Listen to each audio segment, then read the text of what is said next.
오늘 말씀 제목은 언약의 피라는 제목입니다.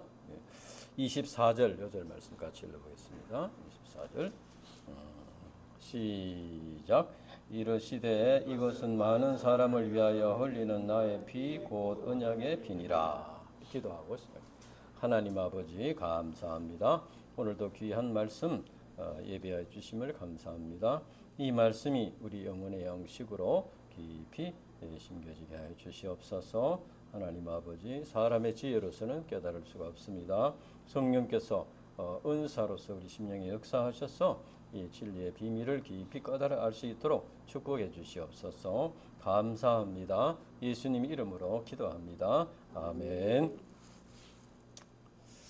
오늘 말씀은 값비싼 향유를 예수님의 머리에 부은 여인과 이 여인을 비판하고 예수님을 배반하는 가룟 유다의 모습이 대조되어 나옵니다. 그리고 예수님께서는 유월절 만찬 자리에서 자신의 고난과 죽으심의 의미가 무엇인가 이것을 가르치셨습니다.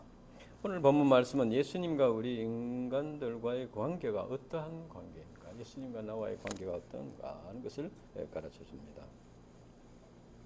1절부터 보면은 6월절에 그 종교 지도자들이 무엇을 하고 있었나?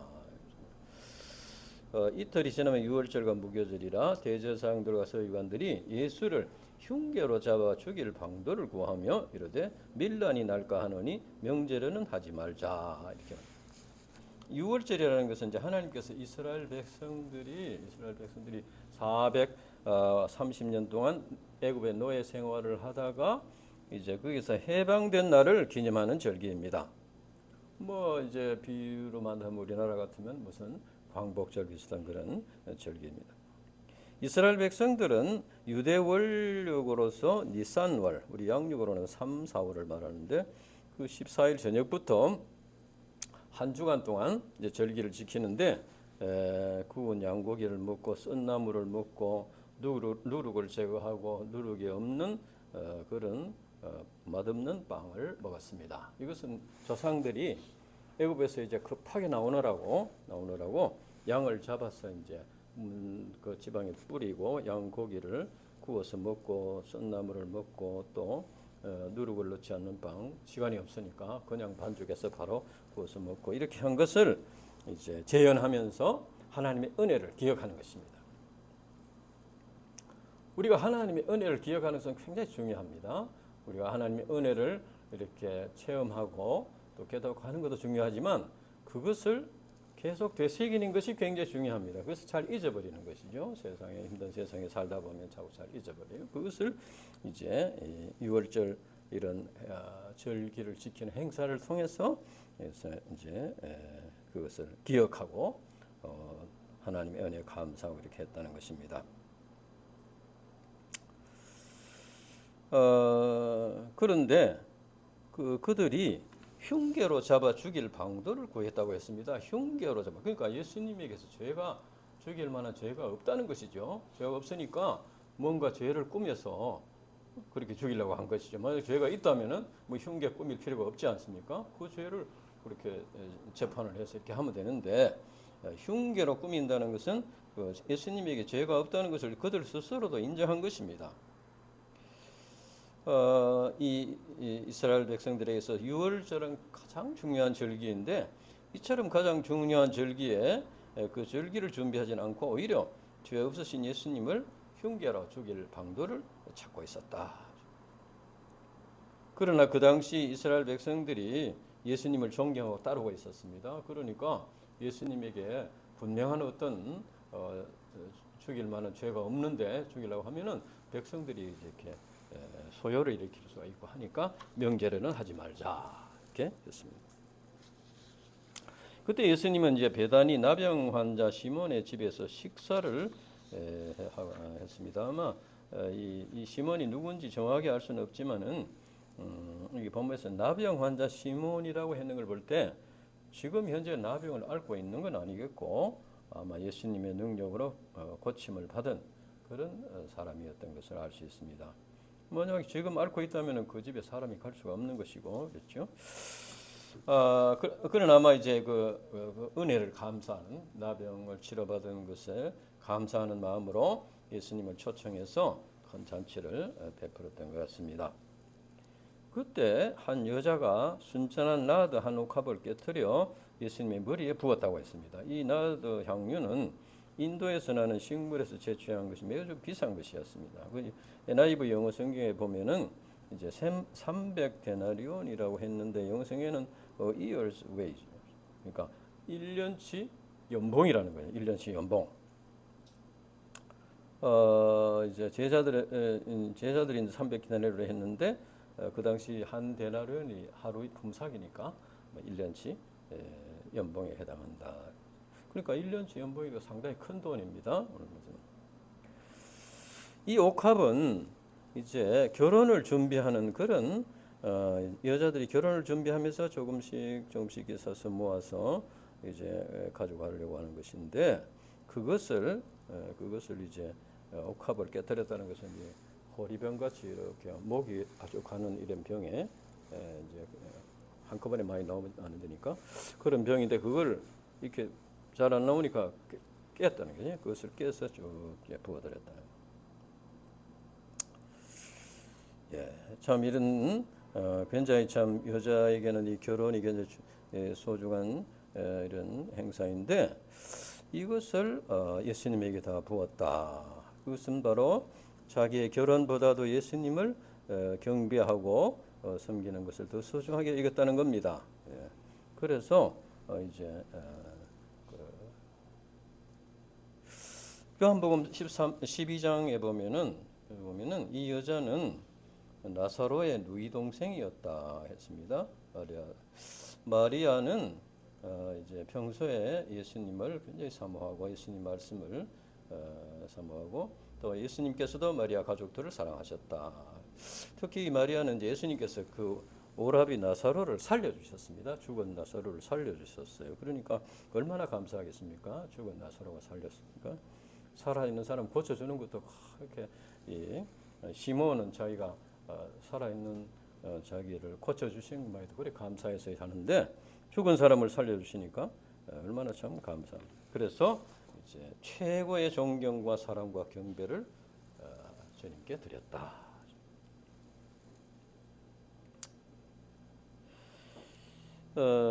이제 특히 그 요한복음에 보면은 향유를 붓고 자기의 소중한 머리털로 예수님의 발을 씻었다고 했습니다. 이것은 참 정말 참 최고의 사랑의 고백이고 경배를 드리는 것이다.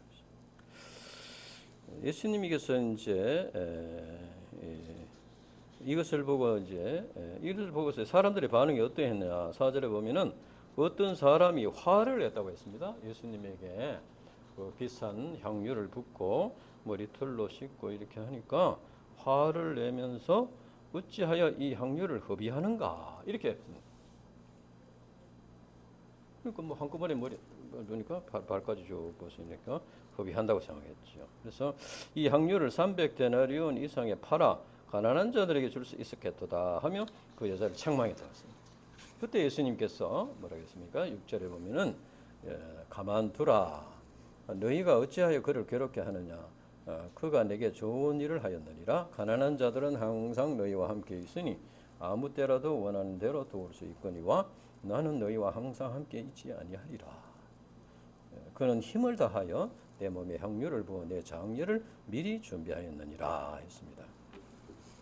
그 당시에는 이제 사람이 죽으면은 거기 중동 지방에는 빨리 부패를 하고 하니까 하루 만에 이제 장례를 하고 또 시체에 향유를 바르는 그런 이제 풍습이 있었죠. 그래서 예수님은 금요일 날 이제 마칠 때 됐어서 이제 급하게 장례를 하느라고 미처 향유를 바르지 못했습니다. 그래서 여인들이 안식일 토요일을 지나고 주일날 새벽에 시체에 이제 향유를 바르려고 무덤에 갔다가 예수님이 살아나는 걸 만나게 된 것이죠. 그러니까 이제 이것을 생각하면서 내 장례를 준비했다. 그러니까 이 마리아가 뭐 꼭 장례를 준비하기 위해서 향유를 뿌렸다고 맞는지 그건 이제 잘 모르지만 하여튼 예수님께서 그렇게 받아들이셨다는 거죠. 받아들이셨다.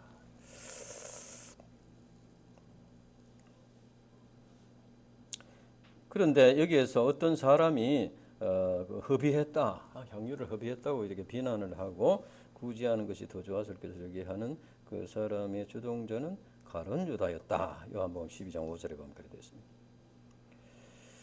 아마 이제 가룟 유다를 비롯해서 이 비난하는 사람들은 마리아의 행위가 너무 이렇게 요즘 말로 하면 광신적인, 굉장히 참 이렇게 막 그런 걸로 아마 생각했을 것입니다. 그러나 예수님은 오히려 그것을 좋은 일을 했다. 가난한 자들은 항상 있기 때문에 언제든지 도와줄 수 있지만 예수님은 이제 십자가에 죽으셔야 하기 때문에 이 주님께 헌신할 기회가 이때밖에 없다는 것이죠.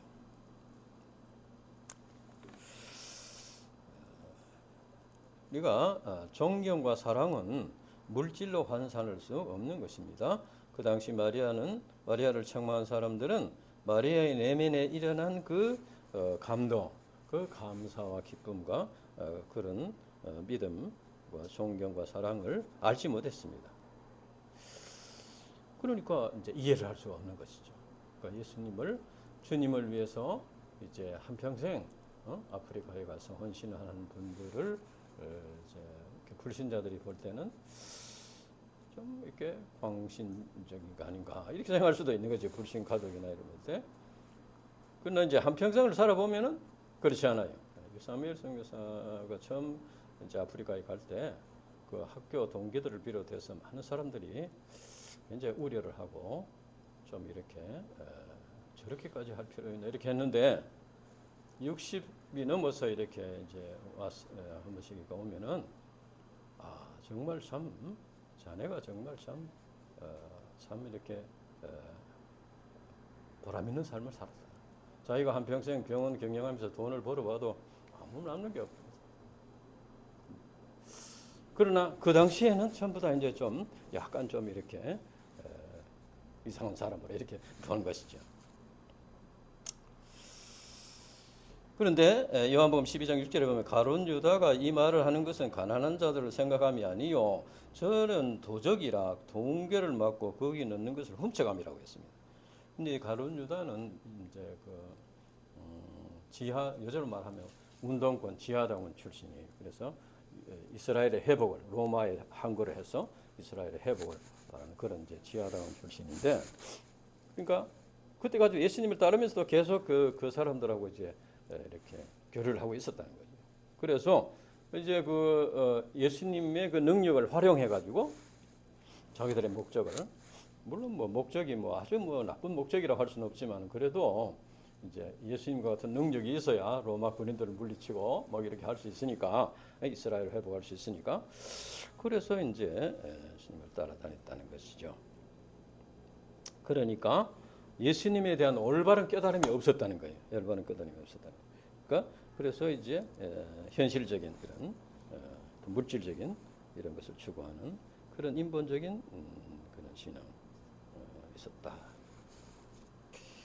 예수님은 우리 인생들을 위해서 하나님 나라의 영광을 버리고 비천한 인간의 모습으로 이 땅에 오셔서 십자가에서 자기 몸을 화목제물로 내어주신 그리스도이십니다. 뿐만 아니라 예수님은 하나님의 아들로서 사탄 마귀의 권세를 멸하시고 우리 인생들을 구원하시고 사랑과 평화로 다스리시는 만왕의 왕이십니다. 그래서 예수님이 우리 인간을 구원하실 그리스도요 만왕의 왕이신 것을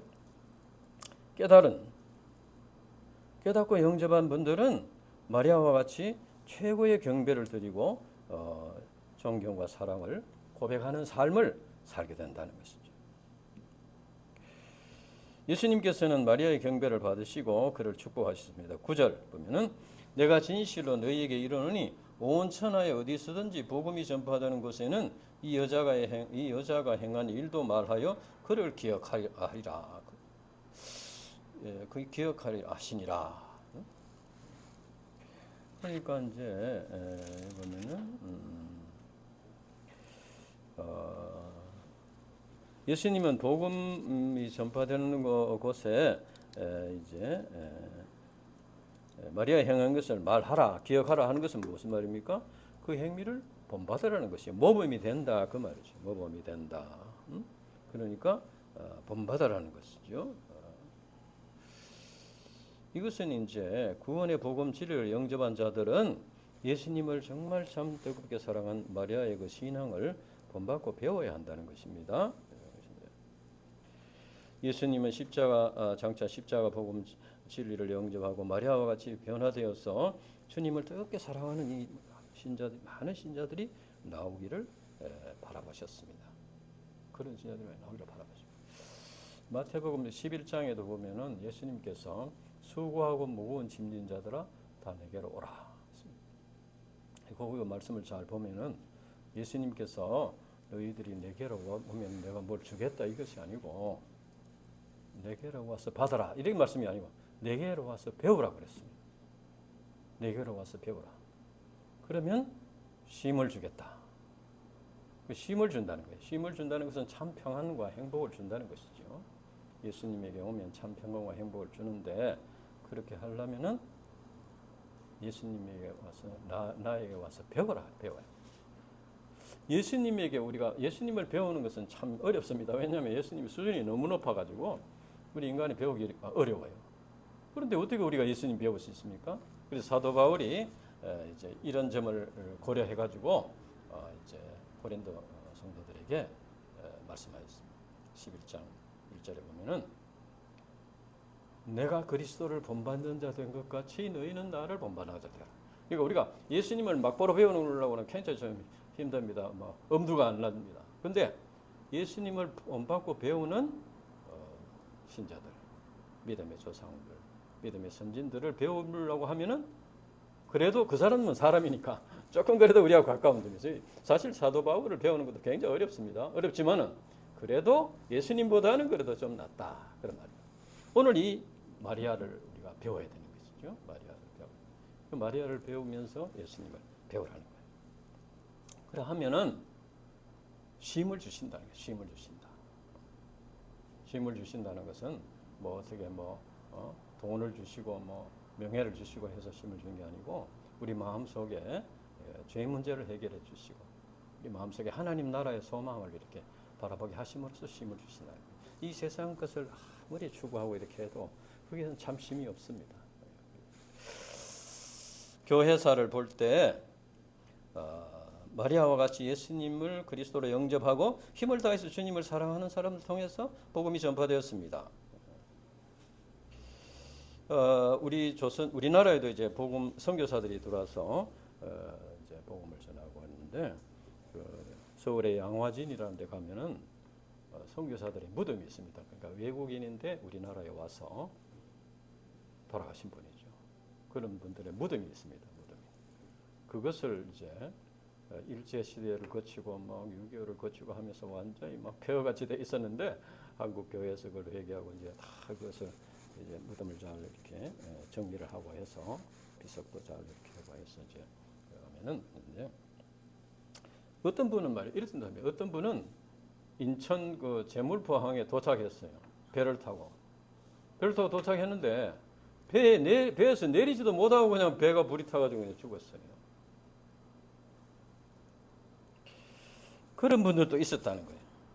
그런 분들 참 그런 이제 그것은 마치 향유를 부은 여자와 같이 자기의 삶을 전체를 그냥 주님을 위해서 드렸다는 거죠. 그러나 세상 사람들이 볼 때는 참 무모한 광신적인 행위라고 할 수도 있겠죠.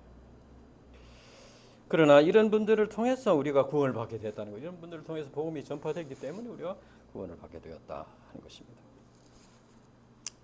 이 상에서 예수님의 십자가 복음 진리를 영접하고 구원받은 신자들은 가치관이 바뀌게 된다는 거예요. 삶의 주인이 바뀌게 돼요. 그러니까 우리가 이제 이 신앙이라는 우리 기독교 신앙이라는 것은 고목나무나 이제 바위에 절하는 그런 이제 미신적인 신앙이 아니고 주인이 바뀌는 것입니다. 내가 주인이었는데 이제는 주님이 주인이 된다는 거죠. 그러나 고목나무나 바위에 절하고 비는 사람은 바위가 주인이 되는 건 아니죠. 그건 뭡니까? 내가 주인이 되어서 내가 계획을 세우고 내 어떤 이상을 가지고 사는데 힘이 붙여 내가 하기에는. 그러니까 바위님 좀 도와주세요. 고목나무님 좀 능력을 주세요. 이것을 이게 해주세요. 이렇게 하는 거 아닙니까? 예수님도 그렇게 믿는 사람이 그거는 올바른 신앙이 아닙니다. 그거는 예수님 하나님 그거 모르겠습니까? 그렇게 하면 주인이 예수님을 주인으로 영접해야 됩니다. 그것이 바로 마리아와 같은 그런 신앙이다. 가치관이 하나님 나라의 가치관으로 바뀌는 것입니다. 물론 이제 세상 사람들은 또 불신 가정들은 다 세상 물질적인 가치관을 가지고 살기 때문에 하나님 나라의 가치관을 가지고 사는 것은 참 이해하지 못하는 것이죠. 이해하지 못해서 오히려 이제 뭐 가족이 예수 믿고 가치관이 바뀌려 하면 굉장히 우려를 하고 오히려 이렇게 그렇게 못하도록 하는 경우도 있습니다. 그러나 이제 그래서 불신 가족이나 세상 불신자들로부터 광신자라는 소리를 듣지 않을 정도로 적당하게 이렇게 그 사람들이 이해할 정도로 이렇게 신앙생활을 하는 것이 참 지혜로운 것이다. 이렇게 생각할 수 있습니다. 그러나 그렇게 하는 것은 이제 올바른 신앙이 아니라는 것이죠. 주님께서 원하시는 것은 이제 주님을 주인으로 영접하고 주님께 삶을 들여서 최고의 경배를 드리고 사랑을 고백하는 그런 신앙을 원하신다.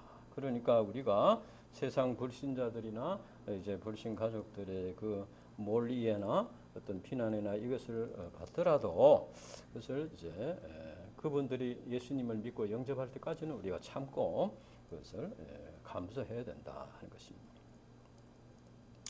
우리 신자들은 이 세상에 살고 있지만 하나님 나라의 백성입니다. 그러니까 이중 시민권을 가진 자들이라고 할 수 있습니다. 그래서 이 세상에 이제 살아야 하지만은 그 가치관은 하나님 나라의 가치관을 가지고 살아야 된다는 것이죠.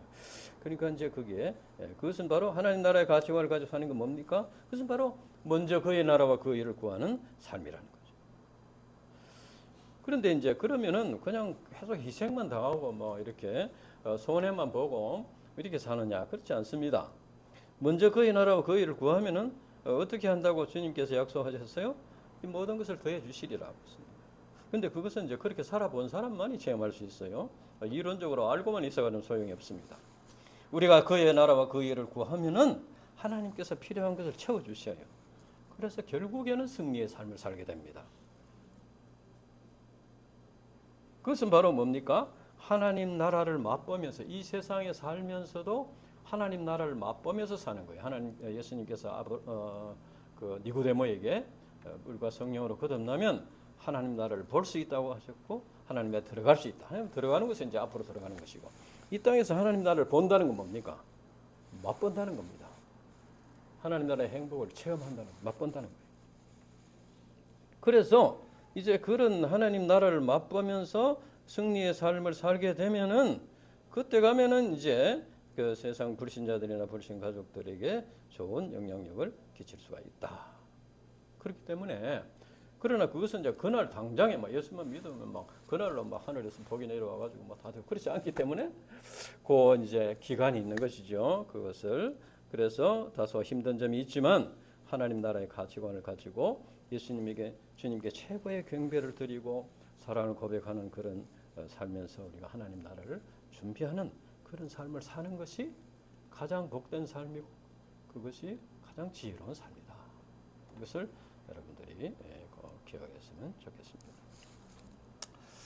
이제 예수님은 향유분 예절 칭찬하시는 것을 본 가룟 유다의 반응이 어떠하냐? 10절부터 보면은 가룟 유다는 이제 그동안에 이스라엘의 회복을 위해서 예수님이 좀 이렇게 능력을 발휘해 주기를 바라고 그렇게 했었는데 이제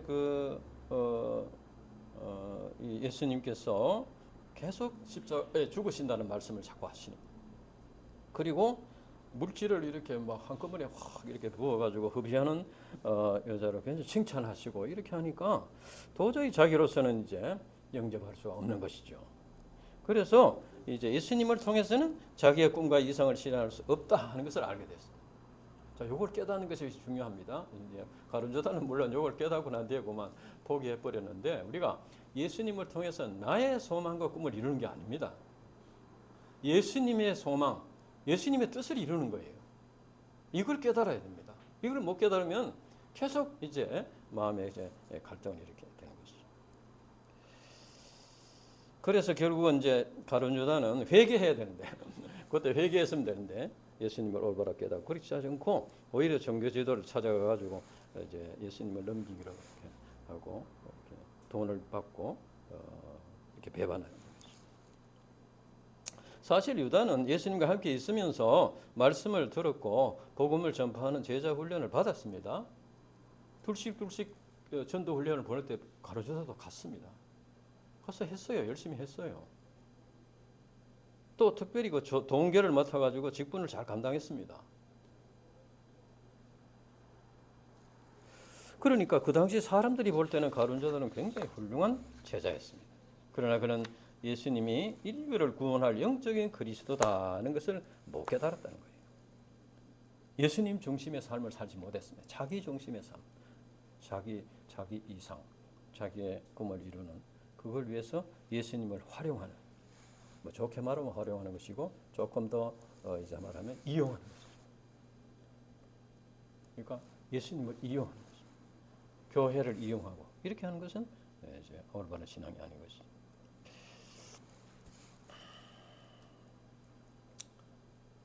사실 이제 교회에서 직분을 맡아서 봉사도 하고 또 뭐 여러 가지 그 참여를 하지만 예수님이 누구인가에 대한 올바른 깨달음이 있어야 그 다음에 이제 된다. 그래서 예수님이 누구인가를 올바른 깨달음이 있으면은 이제 가치관이 바뀌게 돼요. 이게 자기 중심의 그런 삶이 아니고 이제 주인이 내 삶의 주인이 바뀌게 된다는 거예요. 그러니까 자기의 어떤 이상이나 자기의 욕심이 자기의 이런 것을 버리고 내게 두신 하나님의 뜻이 뭔가 그걸 영접하는 거예요. 그런데 아까도 얘기했지만 그걸 영접하면은 그냥 완전히 막 그냥 손해만 보는 거 하지만 그렇지 않다는 거예요. 그렇지 않다.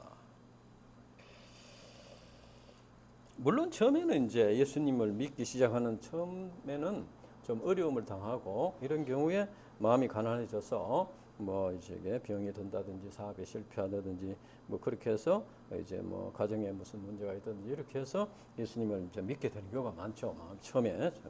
처음부터 막 예수님을 주인으로 영접하겠습니다. 이래가 신청한 사람은 별로 없어요. 그러나 이제 예수님을 공부하고 배우고 하면서 이제 바뀌어야 되는 거예요. 바뀌어야 되는 거예요. 그래서 이제 예수님이 그리스도인 것을 깊이 깨닫게 되고 영접하게 되면은 그 삶의 목적과 가치관이 예수님 중심으로 바뀌게 자기 중심에서 예수님 중심으로 바뀌게 되는 것입니다. 이것이 바뀌어야 되는 거죠. 신앙생활을 몇 년 했나, 뭐 무슨 직분을 맡았나, 뭐 어떻게 했나 그것은 큰 의미가 없습니다. 가룟유다 같이 이렇게 예수님이 12제자의 한 명으로 뽑혀가지고 이렇게 한 것은 사람들이 볼 때는 아주 그 참 귀한 일이지만은 그러나 그 자체로서는 의미가 없다는 것입니다. 우리가 예수님을 영접하고 삶의 목적과 가치관이 바뀌게 되고 삶이 예수님 중심으로 바뀌게 되면은 어떻게 됩니까? 물론 주님을 위해서 헌신하는 것도 있지만은 모든 운명적인 인생 문제와 자기에게서 자기와 세상에서 자유함을 얻게 됩니다. 자기 자신과 세상에서 진리가 너희를 자유케 하리라고 했습니다. 예수님을 올바로 믿으면 자유함을 얻는 거예요. 운명의 세계에서 벗어나는 겁니다. 여기에 진정한 행복이 있다. 여기에 진정한 쉼이 있다. 예수님께서 쉼을 주신다고 했습니다. 그래서 이제 우리가 세상 가치관을 버리고 예수님 중심의 삶을 사는 것이 이제 진정한 참 지혜로운 삶이다. 이런 것을 우리가 기억해야 되겠습니다. 예수님도 비유의 말씀을 통해서 교회 안에 알곡도 있지만 가라지도 있을 것이라고 말씀하셨습니다. 그러니까 우리가 예배를 드리고 물질을 바치고 직분을 맡아서 봉사도 하고 이렇게 하는데 근본적인 그 삶의 목적과 가치관이 변화가 되지 않고 삶의 주인이 바뀌지 않으면은 이제 가라지가 될 수밖에 없다는 것입니다. 물론 그것은 이제 뭐 잘 모릅니다. 사람들이 보기에는 잘 몰라요.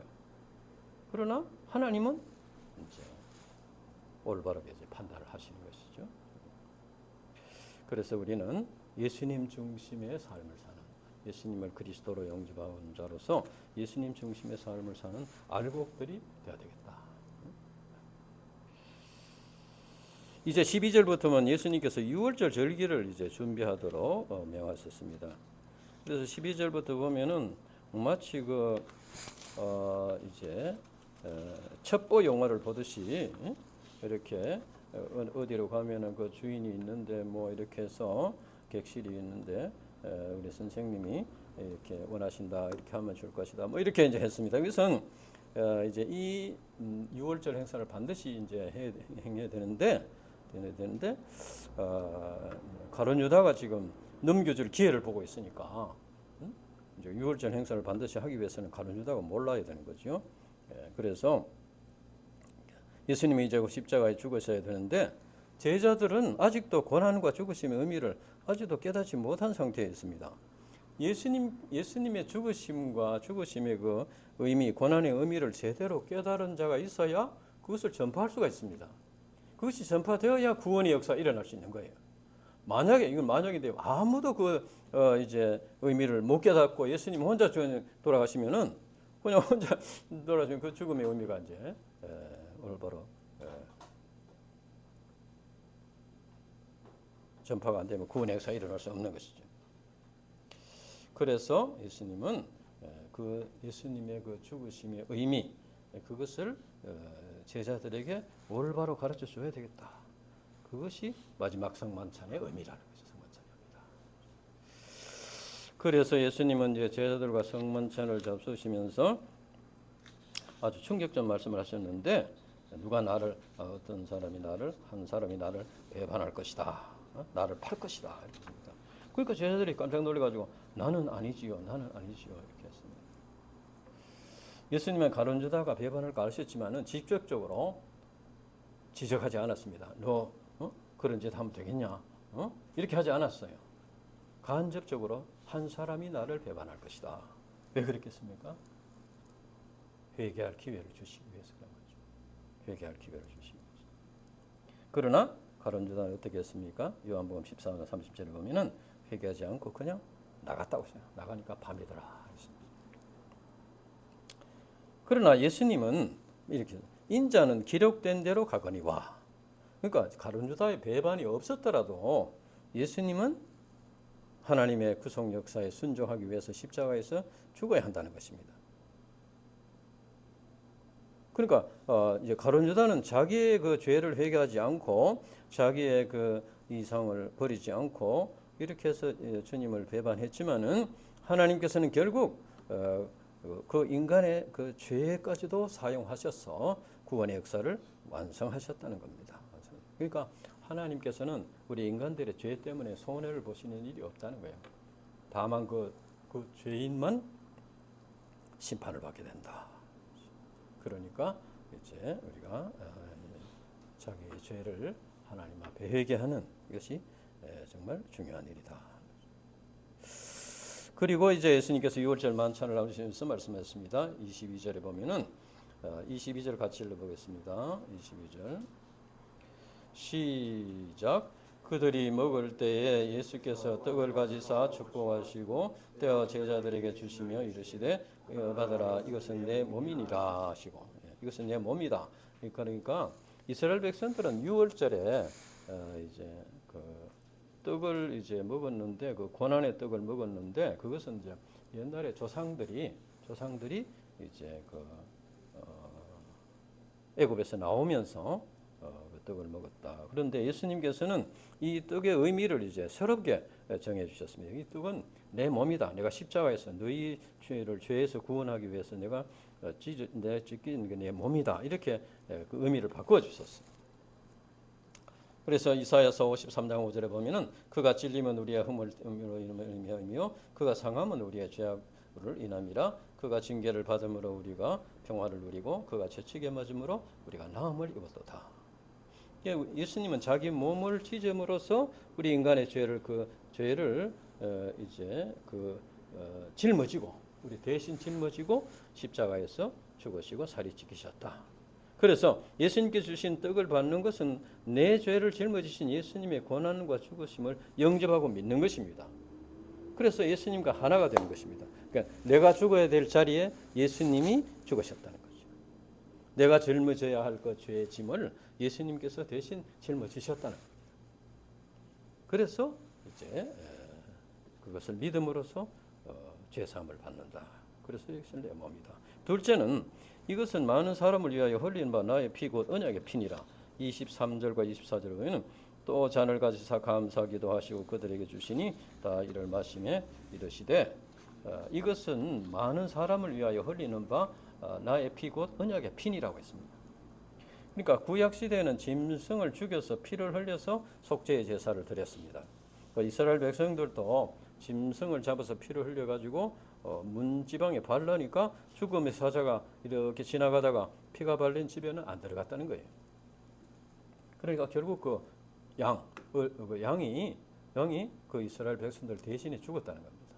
죽어서 그 양이 피를 흘려서 죽었기 때문에 그 집의 장자는 죽지 않고 살았다는 것이죠.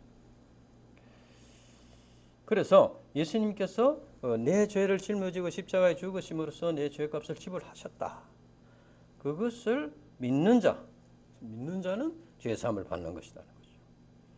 예수님께서 나의 죄를 짊어지고 십자가에서 피 흘려 죽었음을 믿어서 우리가 구원받고 하나님 나라에 가게 되는데, 그렇다면 그 예수님에 대해서 우리가 어떻게 생각해야 되겠냐?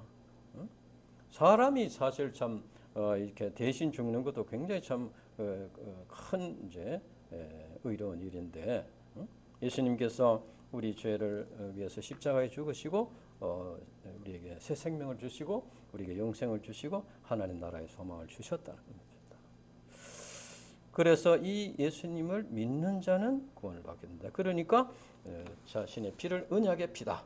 그래서 이제 하나님께서 구원을 약속하신 그 약속의 피라는 거예요. 언약의 피다. 그리고 예수님은 이제 진실로 너에게 이르노니 내가 포도나무에서 난 것을 하나님 나라의 새 것으로 마시는 날까지 다시 마시지 않겠다. 이것은 이제 예수님이 죽고 부활하셔서 하나님 나라에 간다는 것이죠. 하나님 나라에 가면은 이 땅에서 이제 마시는 거 포도주를 마시는 것은 마시지 않게 된다. 그래서 그 소망을 바라보셨다는 예수님의 소망을 바라보셨다. 이스라엘 백성들이 이제 그 6월절에 이제 그 양을 잡아서 피를 뿌림으로써 피를 바름으로써 나음을 얻었듯이 우리가 이제 예수님의 피를 우리 믿으면은 어떻게 됩니까? 예수님의 피가 우리 마음속에 발려지면은 넘어간다는 거예요. 하나님의 심판이 넘어간다는 거예요. 그러니까 우리가 우리 예수님의 십자가의 피의 공로를 믿으면은 예수님의 피가 우리 마음에 발라지는 것과 같다는 거죠. 그래서 이제 구원받게 된다. 우리 인간에게 있어서 우리 인간을 불행하게 하는 근본 뿌리가 무엇이냐? 그것은 가난도 아니고 또 건강 문제도 아니고 가장 중요한 문제는 죄의 문제입니다. 죄의 문제. 그러니까 사람들이 가진 것도 있고 명예도 있고 건강도 있고 다 있는데도 왜 불행하냐? 죄의 문제가 해결 안 됐기 때문에. 그래서 이제 그런데 사람들은 이것을 죄라는 것을 말하면 그냥 싫어합니다. 죄라는 것을 싫어하고 회개라는 말도 싫어하고 자기가 죄인인 것을 인정하지 않는 것이죠. 누가 죄인이라고 할까 봐 오히려 경계심을 가지고 이렇게 합니다. 그러면서 그 내면 깊은 곳에는 그 문제에서 벗어날 길이 어디 없는가를 찾는 욕구가 다 있습니다. 그렇지만 그걸 모르기 때문에 그걸 이제 고통 가운데 사는 것이죠. 그래서 이제 자기를 절제하고 고행을 하면서 열심히 이렇게 봉사도 하고 희생도 하고 그렇게 하면은 죄가 주는 고통에서 벗어날 수 있을까 그렇게 생각하기도 합니다. 그러나 이제 죄에서 벗어날 수 있는 길은 죄의 값을 지불해야 됩니다. 그런데 죄의 삭은 사망입니다. 그러니까 내 스스로 내 죄값을 지불할 수 없습니다. 사망이니까 죽어야 되니까. 누군가가 나를 대신해서 죽어야 내 죄값을 지불할 수 있습니다. 그런데 죄가 없는 사람이 죽어야 돼요. 죄 있는 사람이 죽으면 자기 죄 때문에 죽은 기 때문에 의미가 없습니다. 죄 없는 분이 내 죄를 대신해서 죽어야 내 죄값을 지불하게 됩니다. 그래서 이제 죄 없으신 예수님만이 우리 죄를 짊어지고 죽으심으로써 우리 죄값을 지불하실 수가 있다.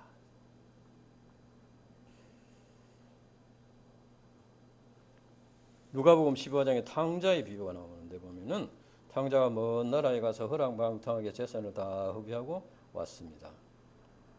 그런데 아버지는 돌아온 탕자를 있는 그대로 아들로 영접해 주셔서 품어주셨습니다. 이것이 바로 예수님의 피로서 새 언약을 세우시고 우리를 아들로 영접해 주신 하나님의 마음과 같습니다. 이 탕자의 아버지가 바로 하나님 아버지이십니다.